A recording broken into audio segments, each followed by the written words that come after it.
I had no idea. So the guy behind Ozark, 2017 to 2022, that fantastic Netflix Jason Bateman series that is, I don't know, if you spend any time on TikTok, you'll get a run of Ozark clips. Remind you of how great of a show it is.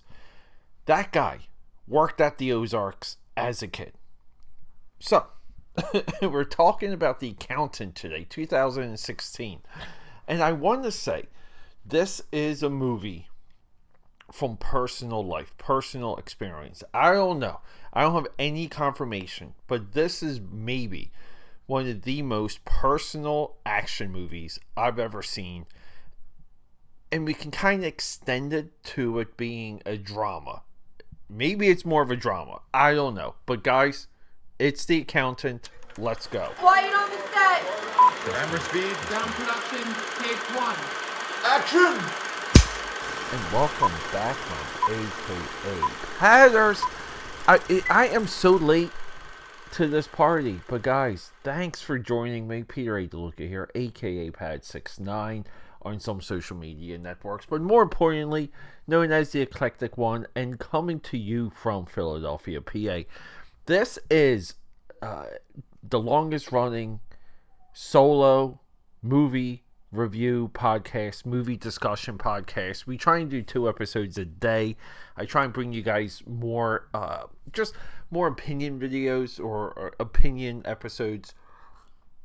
Everything also doubles in my YouTube feed, so these are available in video form. But with all of that, let me just get into this. Bill, I love this guy's last name, Bill Dub Ook. This is our guy. Now, he wrote the follow-up to 2025 that just came out, which is one of the reasons why I cracked down and got into this movie. Because here's the wild thing. I knew of the plot twists, all of them. This movie kind of swerves in 3 separate directions. I knew all of them before watching this movie because people told me.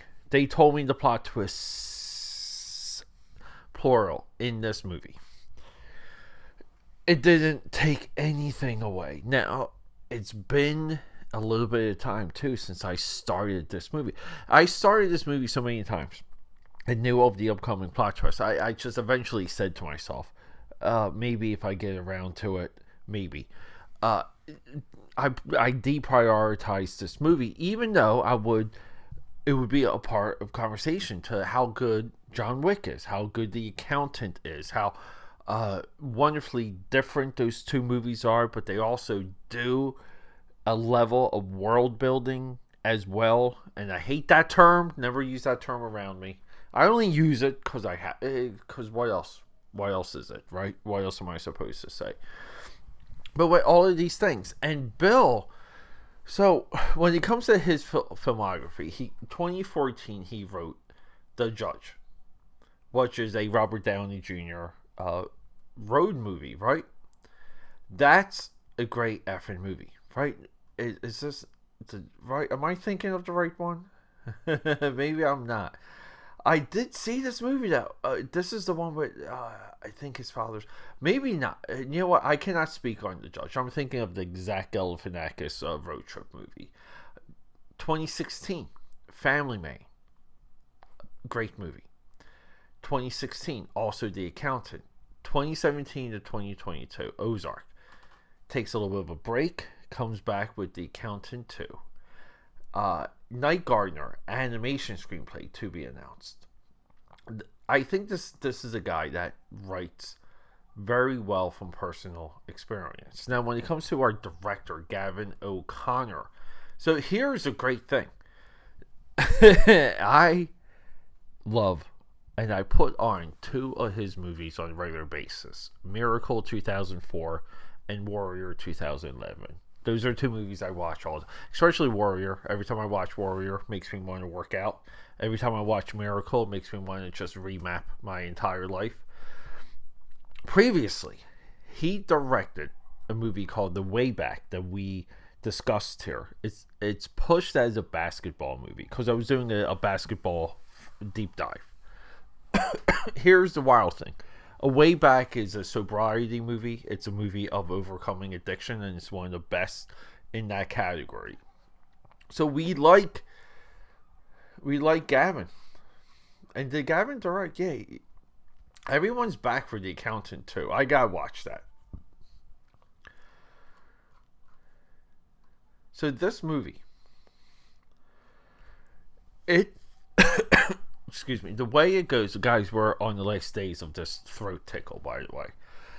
The way how this movie goes back and forth, I love the flashbacks in this movie. I think they are perfectly placed.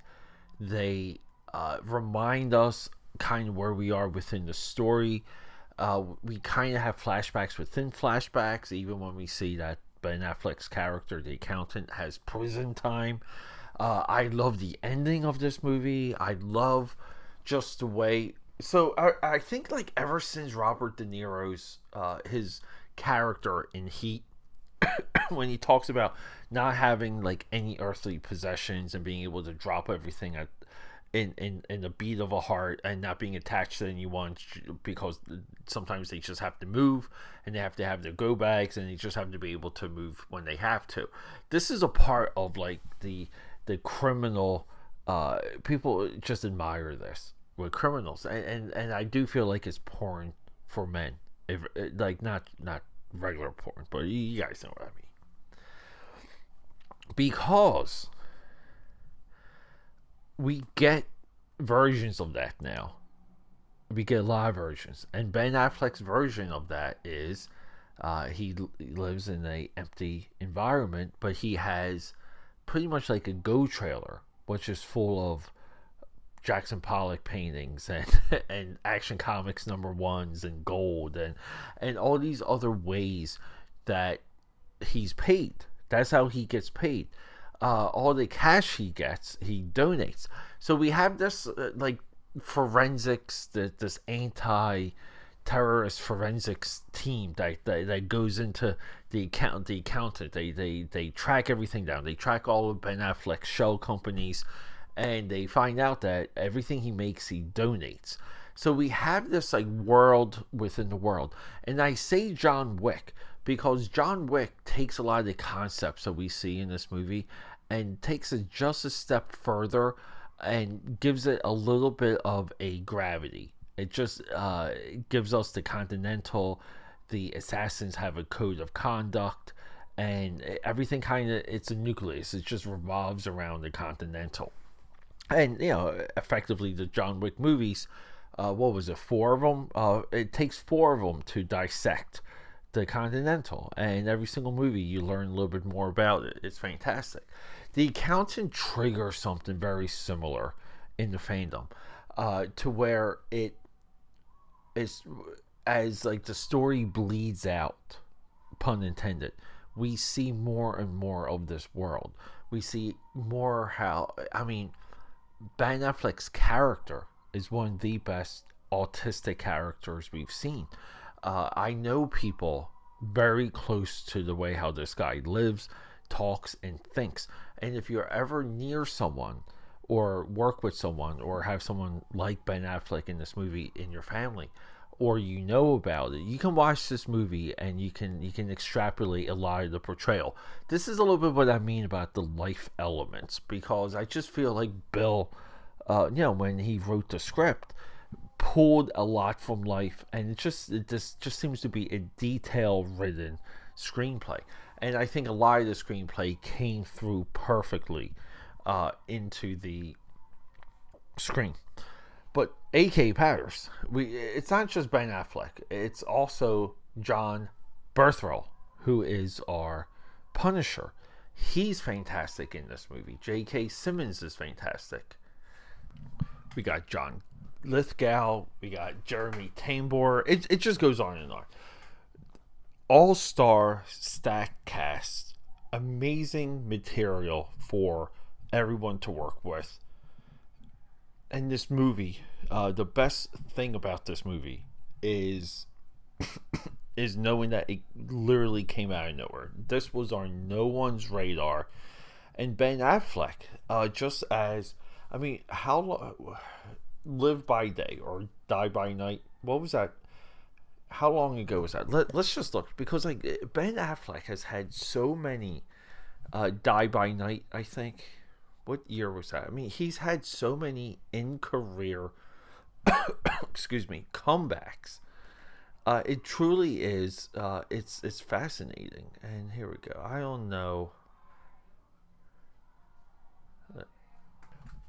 Wow, I didn't realize that. So, Live by Night. That's the movie I'm thinking of. That was already.